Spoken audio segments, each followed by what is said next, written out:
Allez, bonjour encore une fois pour une nouvelle vidéo aujourd'hui. Ça fait vraiment plaisir de se retrouver parce qu'on va parler de Copra de Michel Fif qui est sorti chez Delirium et ça fait longtemps que beaucoup d'entre vous l'attendaient. En tout cas, certains n'arrêtaient pas d'en parler sur les réseaux sociaux.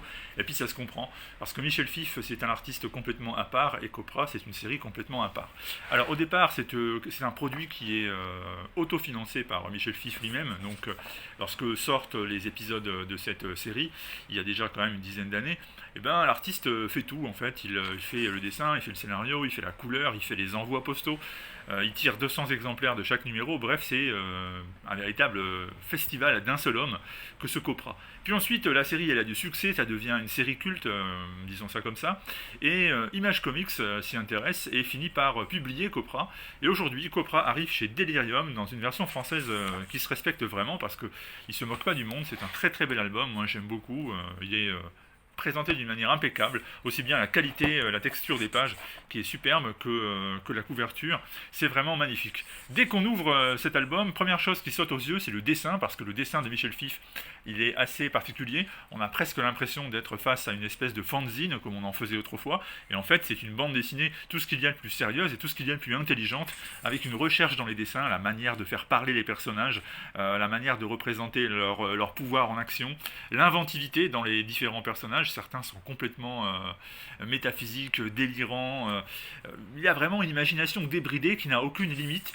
Il s'arrête à aucun des codes habituels. Michel Fif, c'est vraiment la liberté absolue dans la création et on a l'impression que rien ne le retient. Alors ça, c'est l'avantage de ne pas être, on va dire, bridé par le mainstream, c'est qu'il peut faire ce qu'il veut, comme il veut, quand il veut, et ça donne ce Copra, qui est un bel hommage, qui est aussi un cri du cœur, hein, l'amour de Michel Fif pour les comics, ça se ressent à chacune des pages. Alors cette équipe, la Copra, ça ressemble un peu à la Suicide Squad, parce qu'on l'appelle généralement pour des missions désespérées dont personne ne veut, et dont il est fort possible que certains membres sortent décédés. Ça ressemble aussi à la Doom Patrol, parce que beaucoup des membres de cette équipe sont vraiment étranges, ou bien monstrueux, ou bien des individus à part. Également parce qu'en face d'eux, ils ont des ennemis qui sont extrêmement bizarroïdes. Vous voyez, cet ennemi-là, par exemple, ça ressemble fortement à ce que faisait Morrison sur la Doom Patrol. Et d'ailleurs, on retrouve un peu, hein, moi je trouve, du Grant Morrison dans l'écriture de Michel Fif au niveau des histoires. Alors au départ, l'équipe de Copra est appelée dans un petit village pour intervenir et récupérer un artefact alien dont vous voyez ici un morceau qui s'est brisé et qui s'est planté dans la tête d'un passant qui n'a pas eu de chance.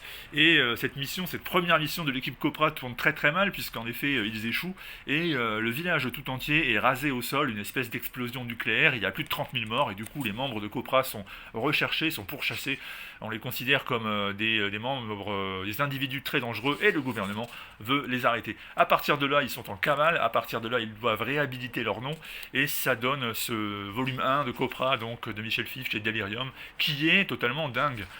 C'est impossible de lire ça, alors, je sais que certains le font, admettez-le. Vous savez, la fameuse lecture que je mets aux toilettes quand j'ai 10 minutes à perdre parce que j'ai mangé quelque chose qui ne me réussit pas et je suis un peu constipé.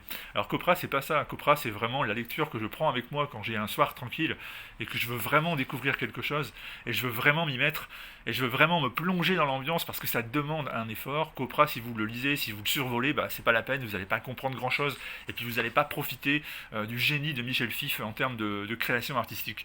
Donc vraiment, cet album, ce Copra, c'est fait pour ceux qui veulent lire autre chose, qui veulent découvrir autre chose, qui ont vraiment envie de s'y mettre. Et alors là, vous ne serez pas déçus, parce que je répète, Copra, ça ressemble à rien de ce que vous avez lu jusque-là, ou en tout cas, si, justement, ça ressemble à tout, et en même temps, ça n'est pas ça. C'est ça qui est formidable.